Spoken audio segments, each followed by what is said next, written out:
ഇന്ത്യയിൽ ഇനി മുതൽ ഒരു മാസം 1,00,000 വരെ സമ്പാദിക്കുന്നവർക്ക് വരുമാന നികുതി കൊടുക്കേണ്ടതില്ല. ഫെബ്രുവരി 1 നമ്മുടെ finance minister Nirmala Sitharaman budget പാർലമെന്റിൽ അവതരിപ്പിക്കുമ്പോൾ അതിനകത്ത് ഏറ്റവും ഹൈലൈറ്റ് ആയിട്ട് വന്ന ഒരു സംഗതി ഇതാണ്.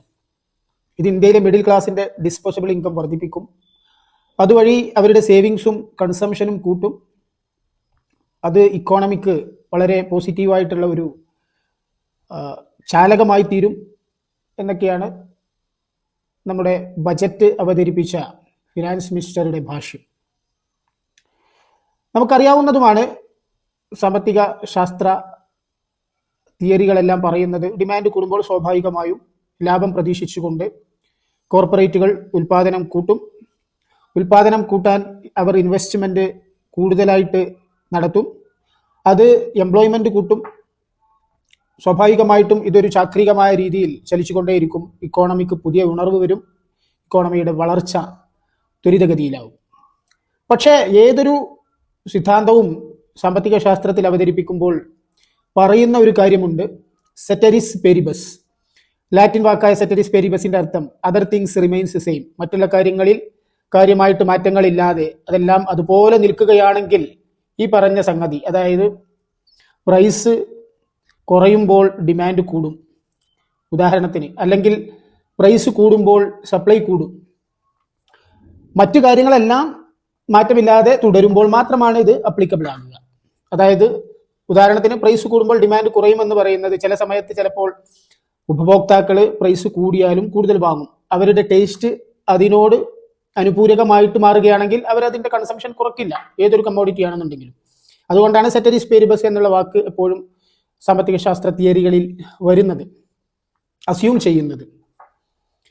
അപ്പോൾ ഇവിടെയും നമുക്ക് ആ രീതിയിൽ വേണം കാര്യങ്ങൾ നോക്കിക്കാണാൻ. മറ്റു കാര്യങ്ങളിൽ യാതൊരുവിധ മാറ്റവും ഇല്ലാതെ തുടരുകയാണെങ്കിൽ ഒരു പക്ഷേ ഈ ഒരു ടാക്സ് റിബേറ്റ് തീർച്ചയായിട്ടും ഇക്കോണമിയിലേക്ക് അല്ലെങ്കിൽ ഇക്കോണമിയുടെ കൺസംഷനെ കൂട്ടാനും അതുവഴി ഇക്കോണമിക്ക് ഒരു പുതിയ വളർച്ച, ത്വരിതഗതിയിലുള്ള ഒരു വളർച്ച കൈവരിക്കാനും ഉപകാരപ്പെടും എന്നുള്ള രീതിയിലാണ് നമുക്ക് നോക്കിക്കാണേണ്ടത്. നമ്മുടെ രാജ്യത്തെ തൊഴിലില്ലായ്മ പരിഹരിക്കുന്നതിനും ദാരിദ്ര്യം കുറക്കുന്നതിനും വിദേശ നിക്ഷേപം കൂട്ടുന്നതിനും വളർച്ച ത്വരിതഗതിയിലാക്കുന്നതിനും അപ്പീലിംഗ് ആയിട്ടുള്ള ഒരു നല്ല health and education service provide ചെയ്യുന്നതിനുമൊക്കെ ഈ ബജറ്റ് എത്രത്തോളം പരിഹാരമാകും എന്നതിനെക്കുറിച്ചാണ് ഈ വീഡിയോയിൽ ചർച്ച ചെയ്യുന്നത്.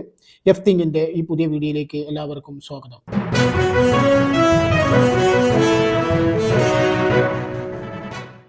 ബജറ്റിന്റെ വിശകലനത്തിലേക്ക് കടക്കുന്നതിന് മുമ്പ് ബജറ്റിന്റെ ചില പ്രാഥമികമായിട്ടുള്ള അടിസ്ഥാനപരമായിട്ടുള്ള വിവരങ്ങൾ പറയാം. ബജറ്റ് എന്ന് പറയുന്നത് ഒരു ഗവൺമെന്റിന്റെ ഒരു വർഷത്തേക്കുള്ള ഫൈനാൻഷ്യൽ സ്റ്റേറ്റ്മെന്റ് ആണ്. ഇന്ത്യൻ കോൺസ്റ്റിറ്റ്യൂഷനിൽ ആർട്ടിക്കിൾ 112 യൂണിയൻ ബജറ്റിനെ കുറിച്ച് പ്രതിപാദിച്ചിരിക്കുന്നത്. ഒരുപാട് സമയമെടുത്ത് തയ്യാറാക്കുന്ന ഒരു ഡോക്യുമെന്റ് ആണ് ഇന്ത്യൻ ബജറ്റ് എന്ന് പറയുന്നത്. ഏകദേശം സെപ്റ്റംബർ മാസം തൊട്ട് തുടങ്ങുന്നു അതിൻ്റെ പ്രിപ്പറേഷന്. ഫെബ്രുവരി 1 ഫിനാൻസ് മിനിസ്റ്റർ അത് പാർലമെന്റിൽ അവതരിപ്പിക്കുന്നത്. അതിന് മുമ്പായിട്ട് ഓരോ മിനിസ്ട്രികളും അവരുടെ എല്ലാ ഡിപ്പാർട്ട്മെന്റുകളിലെയും പ്രത്യേകം ബജറ്റുകൾ തയ്യാറാക്കുന്നു. അതിനവർ വ്യത്യസ്ത ട്രേഡ് ബോഡീസുമായിട്ടും യൂണിയൻസുമായിട്ടും ഒഫീഷ്യൽസുമായിട്ടും കോർപ്പറേറ്റുകളുമായിട്ടൊക്കെ സംസാരിച്ച് അതിനൊരു രൂപരേഖ കൃത്യമായിട്ട് ഉണ്ടാക്കിയിട്ടാണ് അതാത് വർഷത്തേക്കുള്ള ബജറ്റ് അവർ തയ്യാറാക്കുന്നത്. രണ്ടാമത്തെ സ്റ്റേജ് എന്ന് പറയുന്നത് പ്രീ ബജറ്റ് ഡിസ്കഷനാണ്. അവർക്കിടയിൽ ഡിസ്കഷൻ നടക്കുന്നു, അതിൻ്റെ റിവ്യൂ നടക്കുന്നു, അതിനുശേഷം അവരത് ഫൈനലൈസ് ചെയ്യുന്നു. ഈ സ്റ്റേജിൽ ഡിപ്പാർട്ട്മെന്റ് ഓഫ് എക്കണോമിക് അഫയേഴ്സ് ഓരോ മിനിസ്ട്രികളുമായിട്ട് സംസാരിക്കും, പ്രത്യേകം ഡിസ്കഷൻസ് നടത്തും. അതിനുശേഷം മൂന്നാമത്തെ സ്റ്റേജിൽ എക്കണോമിക് സർവേ റിപ്പോർട്ട് പുറത്തു വരും. കഴിഞ്ഞ വർഷത്തെ സാമ്പത്തിക വർഷത്തിൽ ഇക്കോണമി ഏത് രീതിയിലാണ് പെർഫോം ചെയ്തത് എന്നുള്ളതാണ് ഇതിനകത്ത് കൃത്യമായിട്ട് രേഖപ്പെടുത്തി വെക്കുക. എംപ്ലോയ്മെന്റ് റേറ്റ് എത്രയായിരുന്നു, ദാരിദ്ര്യരേഖക്ക് താഴെ പോയവരുടെ കണക്ക് എത്രയാണ്, വളർച്ചാ നിരക്ക് എത്രയാണ്, പബ്ലിക് ഡെറ്റ് എത്രയാണ് തുടങ്ങിയ വിശദമായ ഒരു റിപ്പോർട്ടാണ് എക്കണോമിക് സർവേ റിപ്പോർട്ട്. അതിൽ നിന്ന് നമുക്ക് കൃത്യമായിട്ട് മനസ്സിലാക്കാൻ പറ്റും സമ്പദ് വ്യവസ്ഥയുടെ പെർഫോമൻസ് എന്താണ്, ഇനി മുന്നോട്ട് പോകുന്നതിന് വേണ്ടി എന്തെല്ലാം മാറ്റങ്ങളാണ് വരുത്തേണ്ടത് എന്നുള്ളത്. അതിനുശേഷമാണ് യഥാർത്ഥ കുക്കിംഗ്. അതായത് ഫൈനൽ ബജറ്റ് പ്രിപ്പയർ ചെയ്യുന്നത് ഈ എക്കണോമിക് സർവേ റിപ്പോർട്ടിന് ശേഷമാണ്. വളരെ കോൺഫിഡൻഷ്യൽ ആയിട്ട് തയ്യാറാക്കി സൂക്ഷിക്കേണ്ട ഒരു ഡോക്യുമെന്റ് ആയതുകൊണ്ട് തന്നെ ഇതിൽ പങ്കെടുത്ത എല്ലാവർക്കും പിന്നീട് ഗവൺമെന്റ് റെസ്ട്രിക്ഷൻസ്, നിയന്ത്രണങ്ങൾ ഏർപ്പെടുത്തുന്നു ബജറ്റ് അവതരിപ്പിക്കുന്നത് വരെ. ചുരുക്കി പറഞ്ഞാൽ ഇതിന്റെ കംപ്ലീറ്റ് പ്രോസസ്സിൽ ഭാഗവാക്കായിട്ടുള്ള ആളുകൾക്ക് പിന്നീട് ഇതിന്റെ രഹസ്യ സ്വഭാവം നഷ്ടപ്പെടുത്തുന്ന രീതിയിൽ പ്രസ്താവനകൾ നടത്തുന്നതിനോ അല്ലെങ്കിൽ മാധ്യമ പ്രവർത്തകരെ കാണുന്നതിനോ വിലക്കേർപ്പെടുത്തുന്നു. കാരണം ഇതിനകത്ത് ഒരുപാട് സ്ട്രാറ്റജിക് ആയിട്ടുള്ള അല്ലെങ്കിൽ ടെൻഡർ റിലേറ്റഡ്, പുതിയ പ്രൊജക്ടിന്റെ ടെൻഡർ റിലേറ്റഡ് ഒക്കെ ആയിട്ടുള്ള ഒരുപാട് തീരുമാനങ്ങൾ ഉണ്ടാകും. അത് ലീക്കായി കഴിഞ്ഞാൽ അതിന്റെ എഫക്റ്റീവ് ആയിട്ടുള്ള ഇംപ്ലിമെന്റേഷൻ അത് പ്രതികൂലമായി ബാധിച്ചേക്കാം. മാത്രമല്ല ഇതുമായി ബന്ധപ്പെട്ട കമ്പനികളുടെ സ്റ്റോക്ക് മാർക്കറ്റിൽ മാനിപ്പുലേഷന് സാധ്യമായേക്കാം. അത് നമ്മളുടെ സമ്പദ് വ്യവസ്ഥയെ പ്രതികൂലമായി ബാധിക്കും. അപ്പോൾ ഇത്തരത്തിലുള്ള ഒരുപാട് സ്ട്രാറ്റജിക് ആയിട്ടുള്ള സംഗതികൾ ഇതിനകത്ത് ഉൾക്കൊള്ളുന്നത് കൊണ്ട് തന്നെ നിയന്ത്രണങ്ങൾ ഏർപ്പെടുത്തുന്നു. വളരെ രഹസ്യ സ്വഭാവം കീപ്പ് ചെയ്തുകൊണ്ട് അത് പിന്നീട് ഫെബ്രുവരി 1 പബ്ലിക് ആക്കുന്നതിന് വേണ്ടിയിട്ട് ഫിനാൻസ് മിനിസ്റ്റർ പാർലമെന്റിന് മുന്നിൽ വരുന്നു, അവതരിപ്പിക്കുന്നു ഒഫീഷ്യലായിട്ട്. ഇതാണ് ബജറ്റിന്റെ ഒരു ചെറിയ രത്ന ചുരുക്കം എന്ന് പറയുന്നത്. ബജറ്റ് ഓൾറെഡി നമ്മൾ പറഞ്ഞു കഴിഞ്ഞു. അത് ഗവൺമെന്റിന്റെ ആനുവൽ ഫിനാൻഷ്യൽ സ്റ്റേറ്റ്മെന്റ് ആണ്. അതിനകത്ത് വരുമാനവും ചെലവും രണ്ടുമുണ്ട്. അപ്പോൾ ഉദാഹരണമായിട്ട് 100 രൂപയാണ് ഗവൺമെന്റിന്റെ വരുമാനം എന്ന് വെക്കുക. ആ 100 രൂപയിൽ ഏതെല്ലാം സോഴ്സുകളിൽ നിന്നാണ് നമുക്ക് വരുമാനങ്ങൾ കിട്ടിയത് അല്ലെങ്കിൽ നമുക്ക് ഈ ഒരു റവന്യൂ വന്നത് എന്നുള്ളതാണ് ആദ്യം നമ്മൾ പരിശോധിക്കേണ്ടത്. അപ്പോൾ അത് കൃത്യമായിട്ട് രേഖപ്പെടുത്തി വെക്കുന്നു. ഉദാഹരണത്തിന് 22% ഇൻകം ടാക്സ് ആണ്, 18% GSTയിൽ നിന്ന് കിട്ടിയതാണ്, 9% നോൺ ടാക്സ് റവന്യൂ, ടാക്സ് ഇതര റവന്യൂ ആണ്, പിന്നെ 4% customs duty, 5% union excise duty, പിന്നെ നോൺ ഡെറ്റ് ക്യാപിറ്റൽ റെസിപ്റ്റ് 1%, ബാക്കിയുള്ള 24% നമുക്ക് കിട്ടിയിരിക്കുന്നത് ബോറോയിങ്ങിൽ നിന്നാണ്. അതായത് മറ്റു വരുമാനങ്ങളില്ല, അതുകൊണ്ട് നമ്മൾ കടം വാങ്ങി, അത് റെസിപ്റ്റിലാണ് പെടുന്നത്. വരവ് കൃത്യമായിട്ട് രേഖപ്പെടുത്തി കഴിഞ്ഞാൽ അടുത്ത പടി എന്ന് പറയുന്നത് ഇത് ഏതെല്ലാം മേഖലകളിലേക്കാണ് ചെലവഴിക്കേണ്ടത് ഓരോന്നും. അപ്പോൾ നമ്മൾ നേരത്തെ പറഞ്ഞു നമ്മളുടെ റവന്യൂ എന്ന് പറയുന്നത് മൊത്തം റവന്യൂ എത്രയാണെന്നുള്ളതും അത് ഏതെല്ലാം സെക്ടറുകളിൽ നിന്ന് അല്ലെങ്കിൽ ഏതെല്ലാം സോഴ്സുകളിൽ നിന്നാണ് നമുക്ക് ലഭിച്ചത് എന്നുള്ളതെല്ലാം കൃത്യമായിട്ട് നമ്മൾ രേഖപ്പെടുത്തി വെക്കുന്നു. അതിനുശേഷം ഇനി ഇത് ഏത് രീതിയിലാണ് ചെലവഴിക്കേണ്ടത്, 100 രൂപ നമ്മളുടെ വരവ്, ആ 100 രൂപ ഏത് രീതിയിലാണ് ഏതെല്ലാം മേഖലകളിലേക്ക് എത്ര കൊടുക്കണം എന്നുള്ളത് കൃത്യമായിട്ട് രേഖപ്പെടുത്തേണ്ടിയിരിക്കുന്നു. ഇന്ത്യയുടെ കേസിൽ നേരത്തെ പറഞ്ഞ പോലെ 22% സ്റ്റേറ്റിന്റെ ഷെയർ ആയിട്ട് പോകും, 16% സെൻട്രൽ സ്കീമുകൾക്ക് പോകും, 8% സെൻട്രലി സ്പോൺസേർഡ് സ്കീമുകൾക്ക് പോകും, മറ്റ് ചെലവുകളായിട്ട് 8% പോകുന്നു, 6% സബ്സിഡി ഇനത്തിൽ പോകുന്നു, 4% പെൻഷനായിട്ട് പോകുന്നു, അതേപോലെ 20% നമ്മളുടെ ഡെറ്റിന്റെ ഇൻട്രസ്റ്റ് ആയിട്ട് നമുക്ക് ചെലവഴിക്കേണ്ടതായിട്ട് വരുന്നു. അതായത് നമ്മൾ നേരത്തെ പറഞ്ഞു ബോറോയിങ് ആണ് 24% നമ്മളുടെ റെസിപ്റ്റിന്റെ മെയിൻ ആയിട്ടുള്ള സോഴ്സ് എന്ന് പറയുന്നത്. അപ്പോൾ അതിന്റെ ലോൺ റിപ്പേയ്മെന്റ് ഉണ്ട്, അതിന്റെ ഇൻട്രസ്റ്റ് നമുക്ക് ഓരോ ഘട്ടത്തിലും അടച്ചു തീർക്കേണ്ടതുണ്ട്. ആ ഇൻട്രസ്റ്റ് ഇനത്തിലാണ് നമ്മളുടെ 20% ചെലവ് നമുക്ക് വരുന്നത്. ഞാൻ ഈ പറഞ്ഞ പോലെ വരവും ചെലവും തുല്യമായ രീതിയിൽ വളരെ റയറായിട്ട് നടക്കാറുള്ളൂ. അതായത് 100 രൂപ നമ്മളുടെ വരവ്, 100 രൂപ നമ്മളുടെ ചെലവ്, ആ രീതിയിൽ വളരെ റയറായിട്ട്. ഇന്ത്യയുടെ കേസിൽ 1951-52 കാലഘട്ടത്തിലാണ് സർപ്ലസ് ബജറ്റ് അവതരിപ്പിച്ചത്. ബജറ്റ് സർപ്ലസ് ഉണ്ട്, ഡെഫിസിറ്റ് ഉണ്ട്, ബാലൻസ്ഡ് ഉണ്ട്. അതായത് നമ്മളുടെ വരവും ചെലവും തുല്യമായ രീതിയിലാണെന്നുണ്ടെങ്കിൽ 100 രൂപ വരവ്, 100 രൂപ ചെലവ്, ബാലൻസ്ഡ് ബജറ്റ് എന്ന് പറയും നമ്മൾ. അതല്ല നമ്മളുടെ വരവ് കൂടുതലും ചെലവ് കുറവും ആണെന്നുണ്ടെങ്കിൽ അതിനെ നമ്മൾ സർപ്ലസ് ബജറ്റ് എന്ന് പറയും. നേരെ തിരിച്ച് വരവ് കുറവും ചെലവ് കൂടുതലുമാണെങ്കിൽ നമ്മൾ അതിനെ പറയുന്നത് ഡെഫിസിറ്റ് ബജറ്റ് എന്നാണ്. അപ്പോൾ സ്വാഭാവികമായിട്ടും ജനകീയമായ ഗവൺമെന്റുകൾ എല്ലാ സമയത്തും വരവിനേക്കാൾ കൂടുതൽ ചെലവഴിക്കേണ്ടതായിട്ട് വരാറുണ്ട്. അത്തരം ഘട്ടത്തിലാണ് നമുക്ക് കടമെടുക്കേണ്ടതായിട്ട് വരുന്നത്. അതായത് നമ്മളുടെ വരുമാനം കുറവാണ്, നമ്മളുടെ എക്സ്പെൻഡിച്ചർ കൂടുതലാണ്. പ്രത്യേകിച്ച് ഇന്ത്യ പോലുള്ള ഫാസ്റ്റ് ആയിട്ട് വികസിച്ചുകൊണ്ടിരിക്കുന്ന ഒരു രാജ്യത്തെ സംബന്ധിച്ചിടത്തോളം ഒരുപാട് ഡെവലപ്മെന്റൽ ആക്ടിവിറ്റീസ്, അതിന് പണം ചെലവഴിക്കേണ്ടതായിട്ട് വരും. റോഡുകളും പാലങ്ങളും മറ്റുമൊക്കെ ബിൽഡ് ചെയ്യുന്നതിനും, അതേപോലെ തന്നെ എഡ്യൂക്കേഷൻ, ഹെൽത്ത് സെക്ടറുകളിൽ, അതേപോലെ ബേസിക് ഇൻഫ്രാസ്ട്രക്ചർ തയ്യാറാക്കുന്നതിനും മറ്റുമൊക്കെ ആയിട്ട് ഒരുപാട് പണം ചെലവഴിക്കേണ്ടതായിട്ട് വരും. അതിന് അനുപൂരകമായിട്ടുള്ള ഒരു വരുമാനമില്ല എങ്കിൽ തീർച്ചയായിട്ടും നമ്മൾ ബോറോ ചെയ്യേണ്ടി വരും. ഡൊമസ്റ്റിക് ബോറോയിങ്ങോ അല്ലെങ്കിൽ വിദേശ നിക്ഷേപകരിൽ നിന്നോ ഒക്കെ ആയിട്ട്, അല്ലെങ്കിൽ IMF, വേൾഡ് ബാങ്ക് പോലുള്ള ഇന്റർനാഷണൽ ഓർഗനൈസേഷനുകളിൽ നിന്നോ മറ്റു രാജ്യങ്ങളിൽ നിന്നോ ഒക്കെ ആയിട്ട് നമുക്ക് കടമെടുക്കേണ്ടതായിട്ട് വരും. ആ രീതിയിലാണ് ഈ ചെലവുകളെ നമ്മൾ മീറ്റ് ചെയ്യുന്നത്. വെൽഫെയർ വ്യത്യസ്ത സ്കീമുകൾക്കായിട്ടും മറ്റൊക്കെ നമുക്ക് കൂടുതൽ ചെലവ് ചെയ്യേണ്ടതായിട്ട് വരുമ്പോഴാണ് ഇത്തരത്തിലുള്ള ഡെഫിസിറ്റ് ബജറ്റ് നമുക്ക് അവതരിപ്പിക്കേണ്ടി വരുന്നത്. ഇതിനകത്ത് സ്വാഭാവികമായിട്ടും ഒരു സംശയം നമുക്ക് ഉണ്ടായേക്കാം. അതായത് നമ്മുടെ വരവിനനുസരിച്ച് ചെലവഴിച്ചാൽ പോരെ, എന്തിന് കടമെടുക്കുന്നു എന്നുള്ളത്. കാരണം കടമെടുക്കുമ്പോഴാണ് നമുക്ക് 20% നമ്മൾ കടത്തിന്റെ ഇൻട്രസ്റ്റ് പേ ചെയ്യുന്നതിന്, പ്രിൻസിപ്പൽ അല്ല ഇൻട്രസ്റ്റ് പേ ചെയ്യുന്നതിന് വേണ്ടിയിട്ടാണ് ഭീമമായ ഒരു തുക നമ്മൾ ചെലവഴിക്കുന്നത്. അപ്പോൾ ഇതിന്റെ ഒരു ഉത്തരം എന്ന് പറയുന്നത് എന്തിന് നമ്മൾ കടമെടുക്കുന്നു എന്നുള്ളതാണ്. ഇത് ശരിയാണോ എന്ന് ചോദിച്ചാൽ ശരിയല്ല. പക്ഷേ എന്തിന് കടമെടുക്കുന്നു, നേരത്തെ പറഞ്ഞ പോലെ ഇന്ത്യ പോലുള്ള ഒരു ഫാസ്റ്റ് ആയിട്ട് ഡെവലപ്പ് ചെയ്തുകൊണ്ടിരിക്കുന്ന ഒരു രാജ്യത്ത് ഒരുപാട് വികസന പ്രവർത്തനങ്ങൾക്ക് ഫണ്ട് കണ്ടെത്തേണ്ടതായിട്ടുണ്ട്, ഡെവലപ്മെന്റൽ ആക്ടിവിറ്റീസിന്. അപ്പം അത്തരത്തിലുള്ള പ്രവർത്തനങ്ങൾക്ക് വേണ്ടിയിട്ടാണ് നമ്മൾ കടമെടുക്കുന്നത് എങ്കിൽ അത് വലിയൊരു കുഴപ്പമില്ലാത്ത സംഗതിയാണ്. ഉദാഹരണമായിട്ട് പുതിയ റോഡുകൾ നിർമ്മിക്കുന്നതിന്, പുതിയ പാലങ്ങൾ നിർമ്മിക്കുന്നതിന്, ബേസിക് ഇൻഫ്രാസ്ട്രക്ചർ കൃത്യമായിട്ട് ഡെവലപ്പ് ചെയ്യുന്നതിന്, കൂടുതൽ ഹോസ്പിറ്റലുകൾ, കൂടുതൽ സ്കൂളുകൾ, അല്ലെങ്കിൽ നമ്മളുടെ സയന്റിഫിക് ആയിട്ടുള്ള റിസർച്ച് പ്രൊമോട്ട് ചെയ്യുന്നതിന് വേണ്ടിയിട്ട് ഇത്തരത്തിലുള്ള ക്യാപിറ്റൽ എക്സ്പെൻഡിച്ചറിന് വേണ്ടിയിട്ടാണ് നമ്മൾ കടമെടുക്കുന്നത് എങ്കിൽ അത് ഗുഡ് ഡെറ്റ് നമുക്ക് പറയാവുന്നതാണ്. ആ കടം നല്ല കടമാണ്. നേരെ മറിച്ച് നമ്മൾ സർക്കാർ ഉദ്യോഗസ്ഥർക്ക് ശമ്പളം കൊടുക്കുന്നതിനും അഡ്മിനിസ്ട്രേറ്റീവ് ചെലവുകൾ വഹിച്ചു പോകുന്നതിനും ഒക്കെ വേണ്ടിയിട്ടാണ് നമ്മൾ കടമെടുക്കുന്നതെങ്കിൽ അത് നല്ല കടമല്ല. അതിനെ നമ്മൾ ബാഡ് ഡെറ്റ് എന്നാണ് പറയാറ്. അപ്പോൾ ഇതാണ് വ്യത്യാസം. എന്തിന് നമ്മൾ കടമെടുത്തു, ഏത് പർപ്പസിനാണ് എന്നുള്ളത് നോക്കിയിട്ടാണ് ആ കടം നല്ലതാണോ ചീത്തയാണോ എന്ന് തീരുമാനിക്കുന്നത്. ഈ ബജറ്റിൽ നമ്മളുടെ ക്യാപിറ്റൽ എക്സ്പെൻഡിച്ചറിനുള്ള തുക ഉയർത്തിയിട്ടുണ്ട്. ഏകദേശം 11.21 ലാക്ക് ക്രോർ ആക്കി ഉയർത്തിയിട്ടുണ്ട്. 10.08% വർദ്ധിപ്പിച്ചിട്ടുണ്ട്. അതൊരു നല്ല സൈനാണ്. ഈ വർഷത്തെ ബജറ്റ് എസ്റ്റിമേറ്റ് പ്രകാരം നമ്മളുടെ വരുമാനം എന്ന് പറയുന്നത് 34.96 ലക്ഷം കോടി രൂപയാണ്. അതേപോലെ തന്നെ എസ്റ്റിമേറ്റഡ് ചെലവ് എന്ന് പറയുന്നത്, എക്സ്പെൻഡിച്ചർ എന്ന് പറയുന്നത് 50.65 ലക്ഷം കോടി രൂപ. അപ്പോൾ ഇതിനകത്ത് ഡിഫറൻസ് വരുന്നത് 15.69 ലക്ഷം കോടി രൂപയാണ്. അത് ഡെഫിസിറ്റ് ആണ്. അത് എങ്ങനെ നമ്മൾ ആ ഡെഫിസിറ്റ് നികത്തും എന്ന് പറയുന്നതാണ് പബ്ലിക് ഡെറ്റ്. അതായത് പൊതുകടം ഇന്റർനാഷണൽ സോഴ്സുകളിൽ നിന്നും ഡൊമസ്റ്റിക് സോഴ്സുകളിൽ നിന്നും കടമെടുക്കേണ്ടതായിട്ട് വരും. ഇന്ത്യ പോലുള്ള ഒരു ഫാസ്റ്റായിട്ട് ഡെവലപ്പ് ചെയ്തുകൊണ്ടിരിക്കുന്ന ഒരു രാജ്യത്തെ സംബന്ധിച്ചിടത്തോളം അതിന്റെ ഡെവലപ്മെന്റൽ ആക്ടിവിറ്റീസിന് പണം കണ്ടെത്തുന്നത് ഇത്തരത്തിലുള്ള കടങ്ങളിലൂടെയാണ്. ഇനി ഈ ബജറ്റിന്റെ പ്രധാന ഹൈലൈറ്റിംഗ് പോയിന്റുകളിലേക്ക് കടക്കാം. അപ്പോൾ ഫൈനാൻസ് മിനിസ്റ്റർ നിർമ്മല സീതാരാമൻ പറയുന്നത്, പ്രത്യേകമായിട്ട് ഔട്ട്ലൈൻ ചെയ്ത് പറയുന്നത്, 2047 ആകുമ്പോഴേക്കും വികസിത് ഭാരത് എന്ന സ്വപ്നം നമുക്ക് നേടേണ്ടതായിട്ടുണ്ട്. അതിനുള്ള ഒരു ട്രാജക്ടറി അല്ലെങ്കിൽ അതിനുള്ള ഒരു പാത്താണ് നമുക്ക് നിർണ്ണയിക്കാനുള്ളത്. അപ്പോൾ അതിന്റെ ഭാഗമായിട്ട് ഇതിനകത്ത് നമ്മൾ കോൺസെൻട്രേറ്റ് ചെയ്യേണ്ട സംഗതി എന്ന് പറയുന്നത് സീറോ പോവർട്ടിയാണ്. പോവർട്ടി എന്ന് പറയുന്നത് പൂജ്യമാക്കി മാറ്റുക. അതേപോലെ തന്നെ നല്ല ക്വാളിറ്റി ആയിട്ടുള്ള ഹെൽത്ത് കെയർ ഫെസിലിറ്റീസ് നൽകുക. കോംപ്രിഹെൻസീവ് ആയിട്ടുള്ള അല്ലെങ്കിൽ അഫോർഡബിൾ ആയിട്ടുള്ള ഹെൽത്ത് ഫെസിലിറ്റി എല്ലാവർക്കും ലഭിക്കുന്ന രീതിയിലേക്ക് ഇന്ത്യയെ മാറ്റുക. 100% ക്വാളിറ്റി സ്കൂൾ എഡ്യൂക്കേഷൻ അത് എൻഷുർ ചെയ്യുക.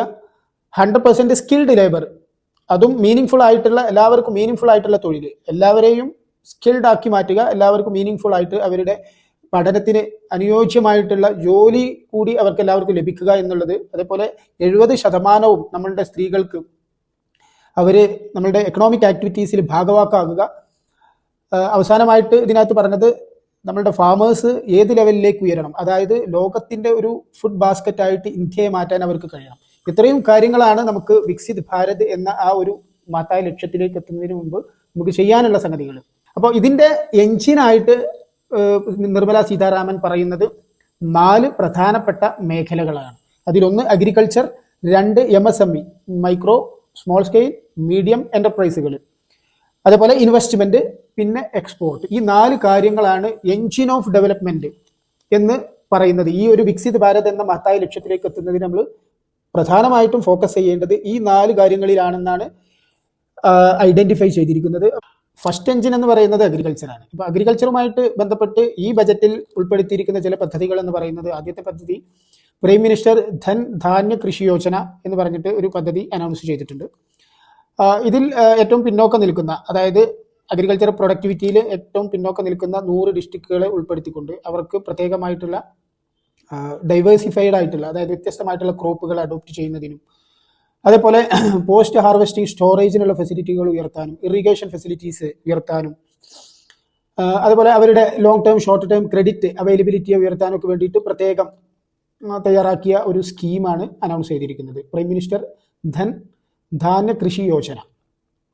രണ്ടാമത് പ്രധാനമായിട്ടും പറയാനുള്ളത് പൾസസിന്റെ സ്വയം പര്യാപ്തതയ്ക്ക് വേണ്ടിയിട്ട് മിഷൻ ഫോർ ആത്മനിർഭർധ ഇൻ പൾസസ്, 6 വർഷത്തേക്ക് അങ്ങനെ ഒരു മിഷനാണ് ഇതിനകത്ത് അനൗൺസ് ചെയ്തിരിക്കുന്ന പ്രധാനപ്പെട്ട മറ്റൊരു സംഗതി എന്ന് പറയുന്നത്. അതിൽ പ്രധാനമായിട്ടും നമ്മളുടെ മുതിര, അതേപോലെ ചെറുപയർ, പരിപ്പ് തുടങ്ങിയ പയറുവർഗ്ഗങ്ങൾ ഗവൺമെന്റ് മാക്സിമം എത്ര ഓഫർ ചെയ്യാൻ പറ്റുമോ അത്രയും ഓഫർ ചെയ്തുകൊണ്ട് കർഷകരുടെ അടുത്ത് നിന്ന് പ്രൊക്യൂർ ചെയ്ത് വെക്കും. അതിന് വേണ്ടിയിട്ടുള്ള ഒരു സ്കീമാണ്, അതിന് വേണ്ടിയിട്ടുള്ള ഒരു മിഷനാണ് ഈ മിഷൻ.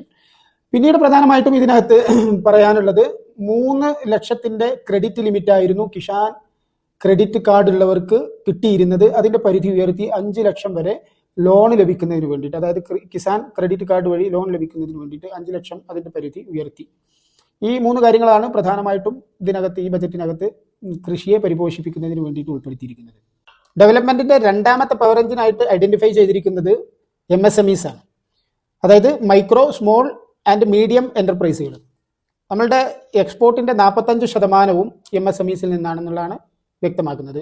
അതുകൊണ്ട് തന്നെ അവയുടെ കാര്യക്ഷമത വർദ്ധിപ്പിക്കേണ്ടത് വളരെയധികം അത്യന്താപേക്ഷിതമാണ്. അടുത്ത 5 വർഷത്തേക്ക് ഒരു പുതിയ പദ്ധതി ലോഞ്ച് ചെയ്യുന്നതാണ്. ആ പദ്ധതി പ്രകാരം 5 ലക്ഷം സ്ത്രീകൾ, ഷെഡ്യൂൾഡ് കാസ്റ്റ്, ഷെഡ്യൂൾഡ് ട്രൈബ് നിന്നുള്ള പുതിയ സംരംഭകർ, MSME കാറ്റഗറിയിലേക്ക് ഇൻവെസ്റ്റ് ചെയ്യാൻ വരുന്ന പുതിയ സംരംഭകർക്ക് ഏകദേശം 2 കോടി വരെ ലോണ് ലഭിക്കുന്നതിന് അല്ലെങ്കിൽ നൽകുന്നതിനുള്ള ഒരു പ്രൊവിഷന്, അതിനു വേണ്ടിയിട്ട് ഒരു പുതിയ പദ്ധതി ലോഞ്ച്, ഒരു പുതിയ സ്കീം ലോഞ്ച് ചെയ്യുമെന്നാണ് ഫിനാൻസ് മിനിസ്റ്റർ ഈ ബജറ്റിൽ അനൗൺസ് ചെയ്തിരിക്കുന്നത്. ഇതിനകത്ത് പറയുന്നത് മേക്ക് ഇൻ ഇന്ത്യ കൂടുതൽ എംപവർ ചെയ്യുന്നതിന് വേണ്ടിയിട്ട് MSMEസും ലാർജ് ഇൻഡസ്ട്രീസിനെയും എല്ലാ ഇൻഡസ്ട്രികളെയും ഉൾപ്പെടുത്തിക്കൊണ്ട് ഒരു നാഷണൽ മാനുഫാക്ചറിംഗ് മിഷൻ സെറ്റപ്പ് ചെയ്യും. കൂടാതെ മെയ്ഡ് ഇൻ ഇന്ത്യ ബ്രാൻഡിൽ ടോയ്സുകളുടെ ഒരു ഗ്ലോബൽ ഹബ്ബാക്കി ഇന്ത്യയെ മാറ്റുന്നതിന് വേണ്ടിയിട്ട് പ്രത്യേകം സ്കീം ഇൻട്രൊഡ്യൂസ് ചെയ്യും. ഇത്രയുമാണ് പ്രധാനമായിട്ടും ഈ രണ്ടാമത്തെ കാറ്റഗറിയിൽ നടത്തിയ മേജർ അനൗൺസ്മെൻറ്റുകൾ. ഡെവലപ്മെൻറ്റിൻ്റെ മൂന്നാമത്തെ എഞ്ചിനായിട്ട് ഐഡൻറ്റിഫൈ ചെയ്തിരിക്കുന്നത് ഇൻവെസ്റ്റ്മെൻറ്റിനെയാണ്. ഒരുപാട് ഇൻവെസ്റ്റ്മെൻറ്റ് ഇൻസെൻറ്റീവ്സുകൾ ഈ ബജറ്റിൽ അനൗൺസ് ചെയ്തിട്ടുണ്ട്. അതിൽ ഒന്നാമത്തേത് 50,000 അടൽ ടിങ്കറിംഗ് ലാബുകൾ ഗവൺമെൻറ് സ്കൂളുകളിൽ അടുത്ത 5 വർഷത്തേക്ക് എസ്റ്റാബ്ലിഷ് ചെയ്യും. യങ് അല്ലെങ്കിൽ കുട്ടികൾക്കിടയിലുള്ള റിസർച്ചിനെയും ഇന്നൊവേഷനെയും പരിപോഷിപ്പിക്കുന്നതിന് വേണ്ടിയിട്ട്. അതേപോലെ തന്നെ സെക്കൻഡറി സ്കൂളുകളിൽ, പ്രൈമറി ഹെൽത്ത് സെൻ്ററുകളിൽ ബ്രോഡ്ബാൻഡ് കണക്ടിവിറ്റി ഉറപ്പുവരുത്തും. ഗിഗ് വർക്കേഴ്സിൻ്റെ ഉന്നമനത്തിന് വേണ്ടിയിട്ട് അവർക്ക് ഐഡൻറ്റിറ്റി കാർഡ് ഇഷ്യൂ ചെയ്യുന്നതാണ്. അതേപോലെ തന്നെ പ്രധാനമന്ത്രിയുടെ ജൻ ആരോഗ്യ ഇൻഷുറൻസ് യോജനയിൽ അവർക്ക് രജിസ്റ്റർ ചെയ്യാവുന്നതാണ്. മറ്റൊരു പ്രധാന അനൗൺസ്മെന്റ് എന്ന് പറയുന്നത് അടുത്ത 50 വർഷത്തേക്ക് സ്റ്റേറ്റുകൾക്ക് എക്കണോമിക് റിഫോംസിനും അതേപോലെ തന്നെ ക്യാപിറ്റൽ എക്സ്പെൻഡിച്ചറിനും വേണ്ടിയിട്ട് 1.5 ലക്ഷം കോടി അനുവദിക്കുന്നതാണ്. Government will set up urban challenge fund, അതായത് ഏകദേശം 1 ലക്ഷം കോടി അത് സിറ്റികളുടെ പുനർവികസനത്തിന് വേണ്ടിയിട്ട് അർബൻ ചാലഞ്ച് ഫണ്ട് സെറ്റപ്പ് ചെയ്യും എന്ന് ഈ ബജറ്റിൽ അനൗൺസ് ചെയ്തിട്ടുണ്ട്. പ്രൈവറ്റ് മേഖലകളിൽ റിസർച്ച്, ഡെവലപ്മെന്റ്, ഇന്നൊവേഷൻ ഇത് പരിപോഷിപ്പിക്കുന്നതിന് വേണ്ടിയിട്ട് 20,000 കോടി വകയിരുത്തിയിട്ടുണ്ട്. സ്പേഷ്യൽ ഇൻഫ്രാസ്ട്രക്ചറിന്റെ വികസനത്തിന് വേണ്ടിയിട്ട് നാഷണൽ ജിയോ സ്പേഷ്യൽ മിഷൻ ഈ ബജറ്റിൽ പ്രപ്പോസ് ചെയ്തിട്ടുണ്ട്. വികസനത്തിന്റെ 4ാമത്തെ എഞ്ചിനായിട്ട് എക്സ്പോർട്ടിനെയാണ് ഐഡന്റിഫൈ ചെയ്തിരിക്കുന്നത്. അതുകൊണ്ട് തന്നെ എക്സ്പോർട്ട് പ്രൊമോഷൻ ആവശ്യമായിട്ടുള്ള എല്ലാ സപ്പോർട്ടും ഗവൺമെന്റ് നൽകുമെന്ന് ഈ ബജറ്റ് അനൗൺസ് ചെയ്യുന്ന അവസരത്തിൽ ഫിനാൻസ് മിനിസ്റ്റർ നിർമ്മല സീതാരാമൻ പ്രത്യേകം പറയുകയുണ്ടായി. വിശിഷ്യ MSMEs അവയുടെ കാര്യക്ഷമത വർദ്ധിപ്പിക്കുന്നതിനും അവയെ ഗ്ലോബൽ മാർക്കറ്റിൽ എഫിഷ്യൻ്റ് ആക്കുന്നതിനും ആവശ്യമായിട്ടുള്ള എല്ലാ പദ്ധതികളും നടപ്പിലാക്കുമെന്നും ഈ ബജറ്റ് വേളയിൽ നിർമ്മല സീതാരാമൻ പ്രത്യേകമായിട്ട് ഊന്നിക്കൊണ്ട് പറഞ്ഞിട്ടുണ്ട്. ഫിനാൻസ് മിനിസ്റ്റർ പ്രത്യേകം പറയുന്നത് റിഫോംസ് ആണ് ഫ്യുവൽ, എഞ്ചിൻ്റെ ഫ്യുവലായിട്ടുള്ളത് റിഫോംസ് ആണ്. അതുകൊണ്ട് നമ്മൾ പ്രത്യേകം ശ്രദ്ധിക്കേണ്ടത് കാലാനുസൃതമായിട്ട് ഇന്നോവേഷൻസ്, പുതിയ പദ്ധതികൾ, പുതിയ പരിഷ്കാരങ്ങൾ വരുത്തേണ്ടതായിട്ടുണ്ട്. അതാണ് കൃത്യമായിട്ട് നമ്മളുടെ വികസനത്തെ പരിപോഷിപ്പിക്കുക അല്ലെങ്കിൽ അതിൻ്റെ വേഗത കൂട്ടുക എന്ന് ഫിനാൻസ് മിനിസ്റ്റർ പ്രത്യേകമായിട്ട് ഇതിനകത്ത് പരാമർശിച്ചിട്ടുണ്ട്. ഈ ബജറ്റിൻ്റെ ഏറ്റവും ഹൈലൈറ്റ് ആയിട്ടുള്ള കാര്യം എന്ന് പറയുന്നത് ഇൻകം ടാക്സിൻ്റെ പരിധി 12 ലക്ഷമാക്കി ഉയർത്തി എന്നുള്ളതാണ്. അതായത് വാർഷിക വരുമാനം 12 ലക്ഷം വരെ ഉള്ള ആളുകൾക്ക് ഇനി ഇൻകം ടാക്സ് നൽകേണ്ടതില്ല. 75,000 രൂപയുടെ സ്റ്റാൻഡേർഡ് ഡിഡക്ഷൻ കൂടി ഉൾപ്പെടുത്തുമ്പോൾ 12.75 ലക്ഷം വരുമാനമുള്ള ആൾക്ക് ഇനി ഇൻകം ടാക്സ് കൊടുക്കേണ്ടതില്ല. അതിന് മുകളിലേക്ക് വരുന്ന ആളുകൾക്കാണ് ഇൻകം ടാക്സ് കൊടുക്കേണ്ടത്. അതിൻ്റെ സ്ലാബ് അവർ കൃത്യമായിട്ട് നൽകിയിട്ടുണ്ട്. അതായത് 12.75 ലക്ഷം വാർഷിക വരുമാനത്തിന് മുകളിലുള്ള ആളുകൾക്ക് വരുമാന നികുതി നൽകേണ്ടതിൻ്റെ സ്ലാബ് എന്ന് പറയുന്നത് 0 to 4 lakh അവർക്ക് 0 അവർ കാൽക്കുലേറ്റ് ചെയ്യേണ്ടത്. 4,01,000 രൂപ മുതൽ 8 ലക്ഷം വരെയുള്ളവർക്ക് 5%, 8,01,000 രൂപ മുതൽ 12 ലക്ഷം വരെയുള്ളവർക്ക് 10%, 12,01,000 രൂപ മുതൽ 16 ലക്ഷം വരെ 15%, അതേപോലെ 16,01,000 രൂപ മുതൽ 20 ലക്ഷം വരെ 20%, 20,01,000 രൂപ മുതൽ 24 ലക്ഷം വരെ 25%, 24 ലക്ഷത്തിന് മുകളിലുള്ളവർക്ക് 30%. ഈ തരത്തിലാണ് ടാക്സ് കാൽക്കുലേറ്റ് ചെയ്യേണ്ടത്. ഓൾഡ് ടാക്സ് റെജീം പ്രകാരം ഇൻകം ടാക്സ് ഫയൽ ചെയ്യുന്നവർക്ക് പഴയ ടാക്സ് റെജീം പ്രകാരം തന്നെയാണ് കാൽക്കുലേഷൻ. അതായത് ഒരുപാട് ഡിഡക്ഷൻസ് അവർക്ക് അതിനകത്ത് നൽകാവുന്നതാണ് ഇൻകം ടാക്സ് റിട്ടേൺ ഫയൽ ചെയ്യുന്നവർക്ക്. കൂടാതെ TDS, TCS ഇവയുടെ പരിധിയും ഉയർത്തിയിട്ടുണ്ട്. TDS അഥവാ ടാക്സ് ഡിഡക്റ്റഡ് ഫ്രം സോഴ്സ് പ്രധാനമായും മാറ്റം വരുത്തിയിട്ടുള്ളത് സീനിയർ സിറ്റിസൺസ്, അതേപോലെ പെൻഷനേഴ്സ് ഇവരുടെ ബാങ്ക് അക്കൗണ്ടിൽ ലഭിക്കുന്ന ഇൻട്രസ്റ്റ് അതിന് ടാക്സ് നൽകേണ്ടതായിട്ടുണ്ട്. അതിൻ്റെ പരിധി മുമ്പ് 50,000 രൂപയായിരുന്നു, അത് 1 ലക്ഷം രൂപ വരെ ആക്കി ഉയർത്തിയിട്ടുണ്ട്. പുറമെ 2.4 ലക്ഷം വരെ തങ്ങളുടെ പ്രോപ്പർട്ടിക്ക് റെന്റ് ലഭിക്കുന്ന പ്രോപ്പർട്ടി ഓണേഴ്സ് അവർക്ക് TCS, അതായത് ടാക്സ് കളക്റ്റഡ് ഫ്രം സോഴ്സസ്, ഗവൺമെൻറ്റിന് നൽകേണ്ടതായിട്ടുണ്ടായിരുന്നു. അതിൻ്റെ പരിധി ഉയർത്തി 6 ലക്ഷമാക്കി മാറ്റിയിട്ടുണ്ട്. അതായത് ഇനി മുതൽ പ്രോപ്പർട്ടി ഓണേഴ്സിന് അവർക്ക് കിട്ടുന്ന റെൻറ്റ് 6 ലക്ഷമോ അതിന് മുകളിലോ ഉണ്ടെങ്കിൽ മാത്രം ഗവൺമെൻറ്റിലേക്ക് മുൻകൂട്ടി ഓരോ മാസവും ടാക്സ് അടച്ചാൽ മതിയാകും. TCSൻ്റെ പരിധി 2.4 ഉള്ളത് 6 ലക്ഷമാക്കിയിട്ട് ഉയർത്തിയിട്ടുണ്ട്.